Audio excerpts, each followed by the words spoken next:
A cylinder is projected down on a long incline with initial velocity v naught without any angular velocity. Friction is sufficient for pure rolling. Take coefficient of static and kinetic friction to be same. Figure represent graph of velocity of center of mass with the dark line and tangential velocity r omega gained due to spin by dotted line. Which of the following graph is correct? Okay तो cylinder है, इसको नीचे की तरफ incline plane पर initial velocity we not देके और angular velocity कुछ नहीं है, तो नीचे सीधा ऐसे धक्का मार दिया है, ट्रांसलेटरी स्पीड दी है बस और ऐसे पुश कर दिया है, ओमेगा नहीं है।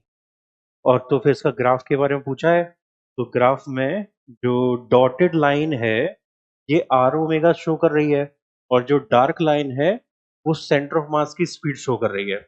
अब इस कंडीशन में क्या होगा, जैसे जैसे नीचे जाएगी तो इसकी स्पीड बढ़ेंगी दोनों, ट्रांसलेटरी स्पीड भी बढ़ेगी और जो एंगुलर स्पीड है वो भी बढ़ेगी, करेक्ट। लेकिन दोनों की बढ़ने की रेट सेम नहीं होगी इस केस में, क्योंकि स्टार्टिंग में यहाँ पे स्लिपिंग वगैरह होगी। तो उसके अकॉर्डिंग ये ग्राफ्स हैं, ठीक है। तो पहले इसको एनालाइज करने का सबसे अच्छा तरीका है, जो इम्पॉसिबल है क्लियरली पहले उनको हटा देते हैं। तो ये डॉटेड लाइन है आर ओमेगा, तो ओमेगा से आर तो कांस्टेंट है, ओमेगा की बात करते हैं। तो स्टार्टिंग में तो ओमेगा 0 है, तो ग्राफ 0 से स्टार्ट होगा, पहली बात ग्राफ 0 से स्टार्ट होगा, ठीक है, सारे ग्राफ 0 से स्टार्ट हो रहे हैं और फिर इसकी वैल्यू बढ़ती जाएगी जब तक लास्ट पॉइंट नहीं आता। v की वैल्यू भी बढ़ती जाएगी, ओमेगा की वैल्यू भी बढ़ती जाएगी।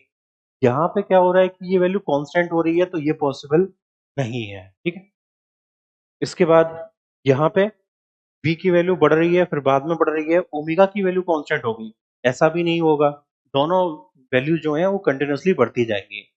इसमें क्या हो रहा है, v बढ़ रहा है, ओमेगा बढ़ रहा है, लेकिन ओमेगा के बढ़ने की रेट और v के बढ़ने की रेट एग्जैक्टली सेम है, ये नहीं हो सकता। बाद में दोनों एग्जैक्टली सेम मैच कर रहे हैं, ये नहीं होगा। तो यहाँ पर अच्छा नहीं सही है, होगा। हाँ, यहाँ पे गड़बड़ ये नहीं है, ये सेम है, वो गड़बड़ नहीं है। गड़बड़ ये है कि इस पॉइंट पर दोनों मैच कर रहे हैं, जैसे यहाँ पे दोनों मैच कर रहे हैं, यहाँ पे मैच कर रहे हैं, यहाँ पे मैच कर रहे हैं। तो जिस पॉइंट ये मैच कर रहे हैं उससे पहले का ओमेगा का ग्राफ और उसके बाद का ओमेगा का ग्राफ सेम नहीं हो सकता, सेम स्लोप नहीं आ सकता, क्योंकि पहले ओमेगा ज्यादा तेजी से बढ़ेगा, फिर उसके बाद कम तेजी से बढ़ेगा, क्योंकि पहले ओमेगा कम था तो पहले बैलेंस करना पड़ेगा। तो ओमेगा पहले ज्यादा तेजी से बढ़ेगा, फिर कम तेजी से बढ़ेगा, तो स्लोप जो है पहले ज्यादा होगा फिर कम होगा।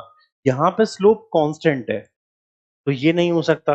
ये सही है, देखो यहाँ पे स्लोप पहले ज्यादा है फिर स्लोप कम हो गया, और फिर इस पॉइंट पर v equals to R omega हो गया और ये आराम साथ साथ बढ़ रहे हैं, फिर साथ साथ बढ़ेंगे, प्योर रोलिंग की कंडीशन आ जाएगी। तो ये ए वाला ऑप्शन यहाँ पे हमें क्लियरली दिख रहा है। बी सी डी में प्रॉब्लम्स है, ए सबसे ज्यादा एक्यूरेट यहाँ पे बैठ रहा है। स्पीड दोनों बढ़ेंगी, लेकिन क्योंकि स्टार्टिंग में ट्रांसलेटरी स्पीड ज्यादा है, एंगुलर स्पीड कम है, तो पहले एंगुलर स्पीड ज्यादा तेजी से बढ़ेगी, ट्रांसलेटरी स्पीड कम तेजी से बढ़ेगी, और एक पॉइंट पर दोनों बराबर होने के बाद फिर दोनों सेम स्लोप से इंक्रीज होंगी। तो वो ए ऑप्शन में हमें क्लियरली दिख रहा है।